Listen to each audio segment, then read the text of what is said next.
becomes an issue. Completely hear that. So one thing I would say is, I understand the financials is an aspect, but that's not necessarily the way a man would need to lead. It's more about leading the relationship. So like the example I'll give is like Martin Luther King. On paper, he actually he was hardly earning anything. It was his wife who was earning money, right? But she would bring it to him and be like, so what are we going to do with this? Because obviously he had a much higher purpose. He was doing the movement, all of that, right? So on paper, she was significantly out earning him, but she was using that money to support the vision and the mission, right? So it's not so much about the money, it's about the dynamic between you. So like, let me ask you a question. Did you lose trust in his leadership throughout the relationship at some point? Well, to a degree, when it was like, you're now putting me in a situation where you're making my finances like very difficult. Was he like trying to tell you what to do with your finances, or like why was that? Was it just because he wasn't earning enough at that point where he could provide for the both of you? Yeah, so like obviously we lived separately and we had our own, so we're both paying rent and like both bills to pay. Yeah. And because I was so heavily involved in like his business and like what he was doing, that was directly taking time out of obviously what I've been doing. Sure. So I was like very heavily kind of playing supporting role with all of that. And then there was like things about like re-signing contracts, saying different things that he was waiting for, and he was relying a bit more on me. But then that was putting, like, it was to a point that I can't handle, because I couldn't, his expenditure and my incoming, not the same thing. Like his outgoings are a lot higher than mine. Were you funding his outgoings? Yes. For how long? Couple months while we were waiting.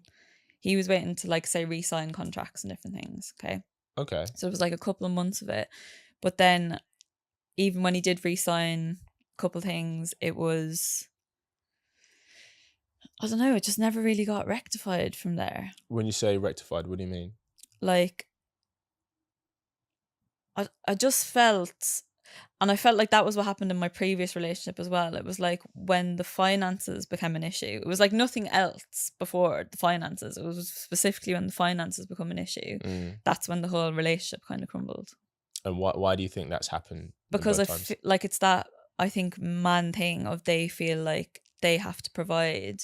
And then when they're not doing it in that way, they don't like it, to handle it. So I think it changes the dynamic. And then yeah, but it's like I didn't intentionally get in that situation, in either situations in the first place. Yeah, I understand that for sure. And like I have never just been in a relationship or got with someone because I think they're gonna like elevate me financially. Like that's like, you know, that argument of like 50, I'm traditional in a sense, like I want a family, I really believe in like family unit, getting married, that's what I want to do in my life.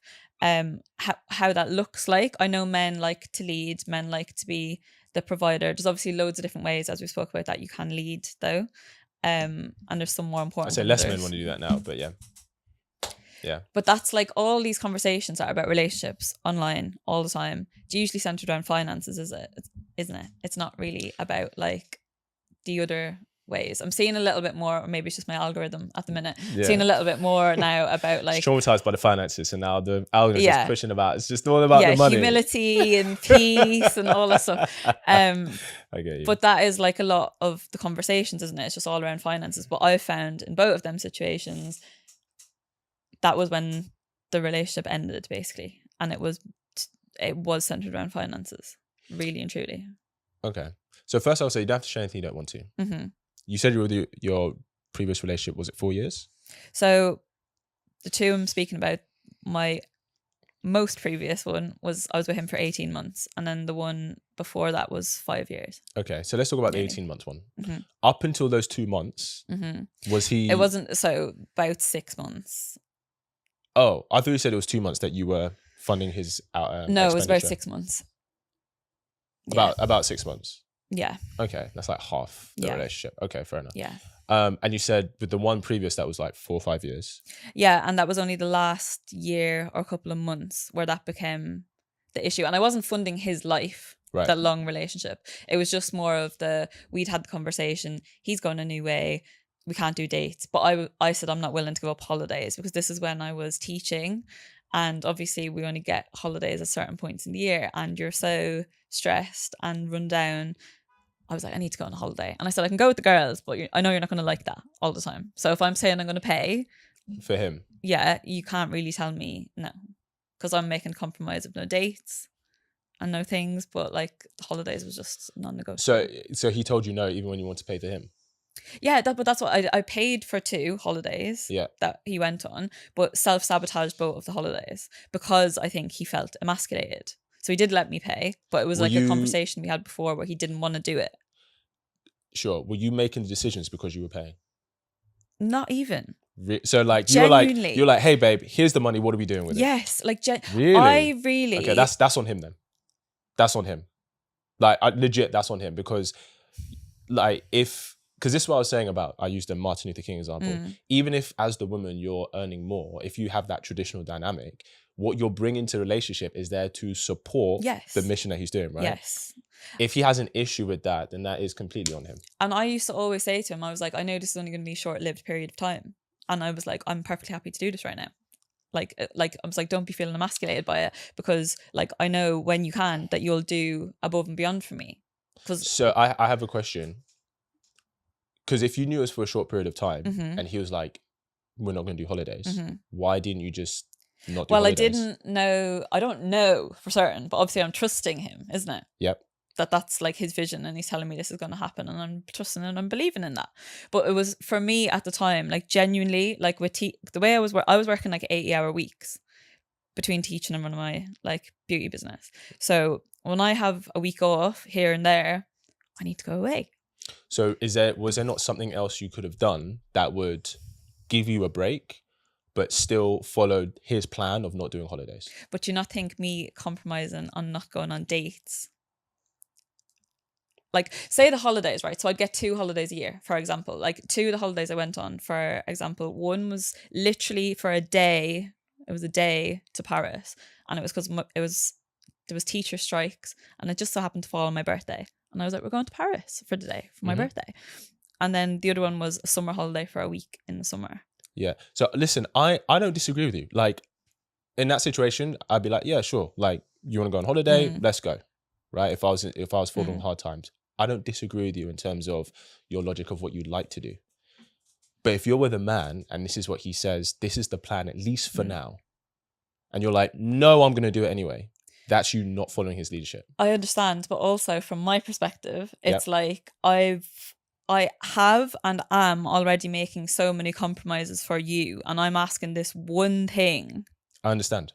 And you 100%. Can't do that. I completely agree with you. I completely agree with you. But then this is where, because up until that point, because you've been together for a long time, up until that point, would you say that it was a more traditional dynamic where when he was making those decisions and plans, you're like, yeah, babe, I'm on board. I'm going to support you in that.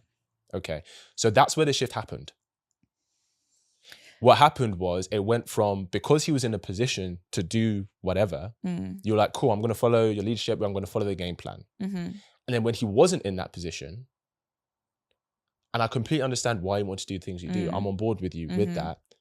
But the shift that happened was you stopped following his game plan. And that's when you started battling. Now, the reason you stopped following his game plan was because of the financial situation. Completely understand that, right? And finances is actually a common reason why a lot of relationships break down. But it wasn't because of the money.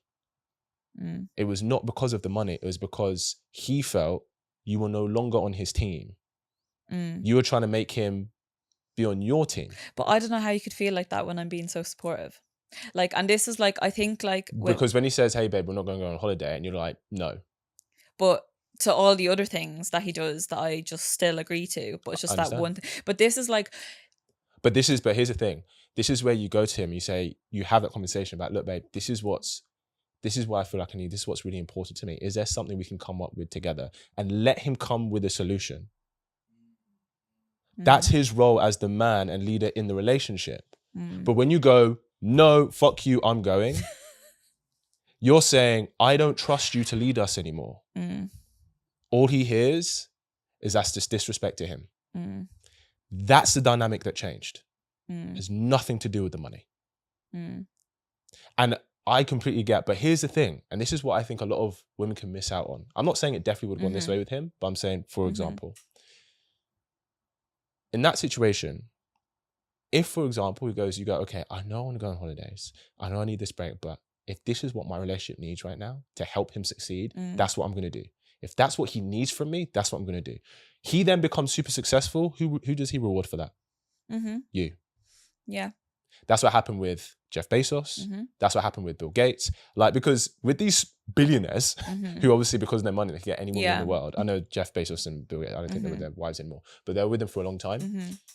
And it was in those moments where they supported him in those down times that makes a man go, I'm going to take care of this woman for the rest of my life. For at least the rest of her life. Because the thing is, contrary to popular belief, men are naturally loyal. And when I say that, I'm not talking necessarily sexually exclusive. Okay, men and women both cheat at the same rate. I think it's men 28%, women 24%. Okay, I mean loyal in terms of his commitment to being the man in your life, to provide for you, to protect you, to look after you. He may fuck up sexually, fine, but a man's loyalty doesn't come with who he doesn't have sex with. His loyalty comes from how does he invest in the woman that he's choosing. Those times, those down times, right, is where he goes, is she a ride or die? Can she still follow me even when she's not sure? Because if you're a traditional feminine woman, that's what it takes to be with that kind of man. And the payoff for that is that when he becomes super successful, you get soft girl life.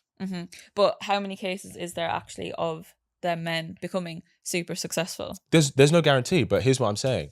If you want that, you have to be able to play the game. But this is so there's just, I think though, with men, there's just such a, like, and not all men, there are some very good men, but I just think there's such a basic level of respect that's missing. And I think it's so, like, just in terms of us being our own humans and our own entities, and respect for our lives as individuals outside of that relationship, and like respect for what we want. It's not all just we come into your world and we're now, our entire like life and everything in it is to just support you. I think there's like a fundamental lack of respect for us as individuals actually by so many men. Okay, so you were with him for like 4 years. Did you feel that way the entire relationship? You seem like an intelligent, confident woman. I think you would have stayed if it was. Yeah, no, I didn't. Like, if I'm very honest, like, but I'm just like, in my more recent situation, I feel like there was so I just feel like it's so complex talking about these things, isn't it? I know. So what is it that you felt like he didn't care about what you desired or wanted? To a degree, in my most recent situation, 1,000,000%, it was very much, you need to just do what I'm doing. Like, you're here. Like, I'm like, is that my fault? Because like at the start, I was like, whatever you want to do, I'm down. I'm here. Like, I'm so ready for this. Like, I'm here to support you. Whatever you're doing, done. And then did that change? It did change, as I'm saying, when I felt like I couldn't really trust that leadership anymore. This is what I'm saying. Yeah. And that's why I asked you that question. Yeah, but then it's like, do men not look at themselves in that situation and look at where it's gone wrong with them? Because I didn't change. But my you did perspective. change. Yeah, but that didn't change out of nowhere. That changed because you've changed something that you were doing. Like, when I initially met him, I was presented with, I thought I'd met Prince Charming. Yep. Perfect. Yep. Human. Everything's fantastic. Promises me the world, but was delivering. Like, on our first date. I met him like the end of February. My birthday's mid-March. On our first date, men as well, like, I'm not stupid, okay? Men can promise you the world, okay? But they usually don't deliver, okay? Sure. But this situation, so we go on our first date, he's promising me the world. He's like, oh, I'm going to take you to the Four Seasons for your birthday. So obviously we meet the end of Feb. My birthday's mid-March. I'm like, yeah, whatever. Okay. But he does. He brings me to the Four Seasons. He delivers. He takes me here, there, everywhere. We're doing everything. And it is that way for a couple months, 4, 5, 6 months even, I'd say. Everything's perfect. He's perfect. This and that. But then I see a different version of him. And there's like, then we talk one, if you want to start talking about like narcissism, and then also just when you start to innately know someone, like childhood trauma, and again from teaching, and obviously what we're talking about with mums and different things, it's so ingrained, and that is the root cause, I think, of all of these relationship issues. Every single I one know. of I them. think we oversubscribe to that, because I think our parents' generation and the generation before them were worse off in their childhoods, but they have way more successful relationships. To a degree, I agree with what you're saying, but also they had much so not probably our parents before that, they had a more stable, in a lot of ways, family home I than think we grew up in, because the structure was there of the family. it was a community. Yes. They had more. You're absolutely right. Mhm. We lack the community they had. Yeah. And the community around them Yes. helped course correct them and the relationship. Yeah, 100%. Right. And we don't have that. No. Right. So 100%. So with your situation with the guy you just told me about, what it sounds like is that you fell for this picture perfect guy. Yeah. And then when he stopped being picture perfect, you started to lose respect for him. Yeah, but also I think like women. And to be fair, I'll be honest, I'd look at him and be like, well, if you're going to start that strong, that's what she's going to expect from the relationship. Hope you really enjoyed that clip. If you want to watch the full episode where that clip is from, then I want you to click right here where you can watch the full episode. And if you're ready to claim your man today, enroll in my program below, and I'll see you there. Wishing you an amazing day.